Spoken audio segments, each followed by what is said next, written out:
lecturer and a researcher, so I work in AIT, but I also work in clinic, and I've spent the last 15 years working on lifestyle intervention for weight loss. So that would be my main area of research. But today I actually want to talk to you about some of the more novel work we've done in the German Aerospace Centre on behalf of the European Space Agency. So this is the bed rest studies. So we looked at the effects of 60 days of bed rest, which is basically severe physical inactivity, on metabolic health in males, and also we looked at a novel type of reactive jump on this as well. So let's have a look. So basically space is an extremely challenging environment for humans. So this is Chris Hadfield. He is a Canadian astronaut, and basically this is him on the International Space Station.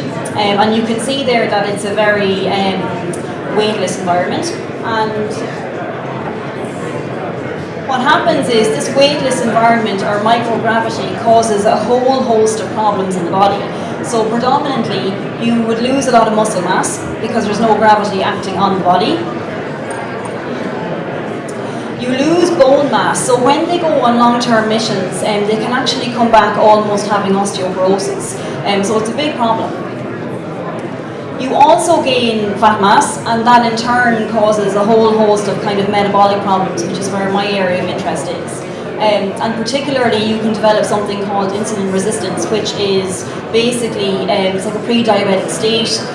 You require more insulin to regulate your glucose levels, and it's a toxic environment, and it can cause you all sorts of problems. So these are some of the things that we study. So what we do in research is we want to identify the physiological challenges that exist. So what happens to the body in space, and we're still working on this. But importantly, from my background, we're trying to develop effective countermeasures. So particularly from the exercise side of things. Now, I was delighted to meet Chris a few weeks ago, and basically we were talking about his schedule when they're on the International Space Station. And from the minute they get up until they go to bed, their days are completely full. And included in that is about a 2.5-hour exercise training session to counteract all of those problems. So that's a lot of time spent exercising in an attempt to negate all of those issues. So really what we're looking for is time-efficient countermeasures. Okay? So if we can do this, it will allow basically the human body to spend more time in space, and then those greater time spent in exploration, with the kind of the next thing would be Mars exploration. Okay. But for us, it's very difficult to obviously study astronauts in space, so we have to find a ground-based model. And the Earth-based model are bed rest studies, and one of the reasons why it's a good model is, if you look here, so at the moment, with gravity exerting the force on me, there is a gradient of low in the head to high in the feet, and you get blood pooling here. Okay, but if you go into a weightless environment, you have no pressure gradient. Okay, equal pressure, but because of the lack of gravity, you have a fluid shift up towards the head. And if you actually look at the astronauts after a certain time in space, they'll have this facial puffiness, and they get all sorts of problems with their eyes, and it causes a lot of problems. So if you actually look at bed rest, you have a similar pressure system, and particularly if you do a downward head tilt, so here at -6 degrees, you can pretty much replicate what's happening in microgravity, and that's why we do the -6 degree head down tilt with bed rest. Okay? So, now interestingly, the adaptations that we see in this type of research and in microgravity are very similar to what happens to individuals who are highly sedentary. Okay, so and given the fact that, especially in Ireland, only 40% of the Irish population are achieving the minimum recommendations for physical activity, and worldwide, physical inactivity is the 4th leading cause of death. Okay, so physical inactivity is causing us a serious problem. So it's just interesting to note, like I'd often have conversations with people and they'd say, well, if astronauts know it causes this much harm to the body, why would you do it? But really what's happening on Earth is a very slow form of that over time when we're so sedentary. So I suppose that's maybe something to consider. But we get the same problem with immobilization. The same problem with confinement to bed. And with aging as well, the problem we're having at the moment is, so the adaptations in the body are the same. We lose muscle, we lose bone, our metabolic health decreases, our functional capacity decreases with aging. But we're living longer, we don't necessarily have a long health span. So we're living much longer, but we actually spend a lot more time with ill health. So that's just something as well to consider in terms of its application to Earth. So anyway, what did we do? So we put 24 people to bed for 60 days, and we were particularly interested in what effect this had on their body composition, so muscle and fat, their fitness level, their muscle function, their metabolic health, and then we were looking at a novel jump training method to see could we counteract any of these problems. Okay. So these are some of the guys we recruited. So this was their home for 60 days, okay? And basically the rules are you cannot get up, okay? So you must have one shoulder on the bed at all times. You can't lift your legs, you can't have voluntary contraction of muscles, you must rest for 60 days, okay? So they eat like that, they sleep like that, they work like that. If they need to shower, they roll onto a gurney, and that gurney gets wheeled into special facilities, so everything is done in that position. And the people in blue were the controls, so they did no jump training. Okay, the people in green received the jump training intervention. Okay, so, right. With the nature of these studies and with all of the European partners involved, there were about 90 tests pre and post. Now we were only interested in some of them, so we were particularly interested in the change in body composition, the change in fitness. We took some muscle biopsies, so on the outside of the thigh, and we were looking at changes in how the muscles function, muscle size, muscle fibre type distribution, and things like that. And finally, we did a 3-hour oral glucose tolerance test. So we put in a line, we took some fasting samples, we gave them a glucose load, and we basically tracked how they responded to that over 3 hours. Okay, so that will show us, tell us a lot about their metabolic health. Okay, so with the intervention, so what was the intervention? This is the jump suspension training system that was designed. So it was designed in Germany, and this is the German Aerospace Centre here, and basically it's designed to allow you to do 2 types of jumps in a horizontal position.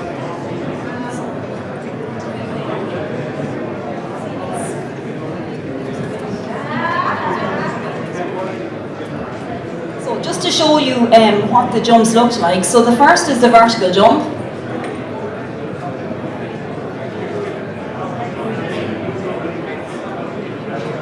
So this is just an amateur video. We just took it, obviously we got permission, we just took a couple of seconds, but it'll show you really what they were doing.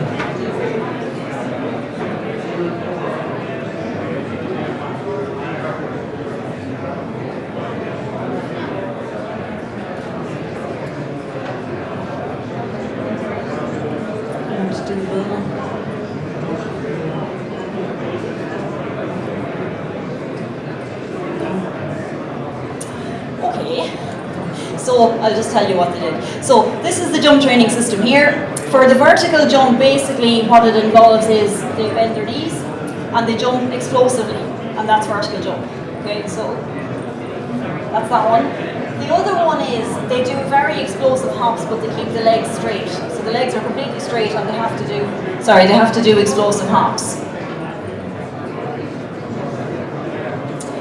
Maybe we won't demonstrate that one. So basically what you're looking at is they're very explosive, there's high resistance, so they have straps on their shoulders, and they have cylinders along here, and you can adjust the amount of pressure that's exerted on the shoulders of the people in the system. So it would start off in the early days at maybe 50% body weight, and over time it will increase to 100% body weight. And then they did a lot of different types of sessions. But basically, you're looking at a small amount of sets and reps of hops and jumps, and in terms of total time spent exercising, you're looking at 3 to 4 minutes. So they did very short duration, very explosive exercise for 5 to 6 days per week for the 60 days. So after they had that done, we retested them, all 90 tests, and then they were put into recovery. And so what happened? So basically the blue is the control group and the jumps is the people who did the jump training. So both of them lost some weight and the control group lost the most weight. Okay. In terms of fat mass, the control group gained some fat, but the jumps group actually lost fat. Now, for maybe 4 minutes of exercise a day in someone who's in bed rest, that is actually quite significant. In terms of the lean tissue, both of them lost a small amount of lean tissue, but the jumps group lost significantly less than the control group. So what that means is a very small volume of explosive high-loading exercise has the potential to cause a positive impact on their body composition. And if you look at nothing happened to bone mass in either group actually, surprisingly, because usually they can lose a lot of bone mass. And if you look at the fitness levels, so there was a decrease in fitness in the control group, which you'd expect, and in the jumps group, and when we compared them, the control group lost significantly more fitness than the jumps group. Now all of those changes have a big impact on their metabolic health. So what we're looking at the moment is, of the data we have, okay, so this study was conducted nearly a year ago, but it takes a long time to get the samples cleared and shipped over to Ireland for analysis. So what we have is, this type of training has the potential to maintain your lean mass. It has the potential to decrease fat mass, and it has the potential to maintain their fitness level. What we suspect, based on the obesity work that we do and the other lifestyle intervention work that we do, is because of these changes, we expect that it will have a positive impact on their metabolic health. But basically we need to analyse the muscle and the blood samples, and that will be done over the next few weeks. So in terms of conclusions, so at the moment in the International Space Station, this would be the way in which they do the aerobic exercise. So they're basically grounded to the treadmill. So this obviously will help counteract the microgravity. This is a bike setup, and this is just some type of resistance training. So what we're trying to do is, instead of them having to do this for 2.5 hours a day and to ease the load on themselves, the jumps training might prove a time-efficient but effective method.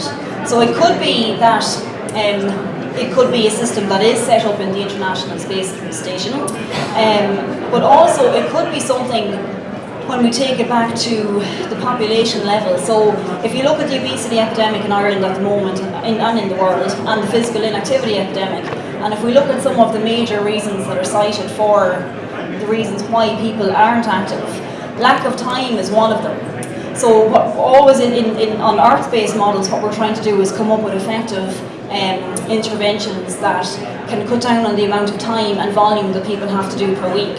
And something like that, of that variety, could prove to be useful in Earth-based models. But as I said, we'll know more when we look at the muscle function and the bloods. So that is basically an update on the last European Space Agency study. That's what we're up to, and yeah, that's it.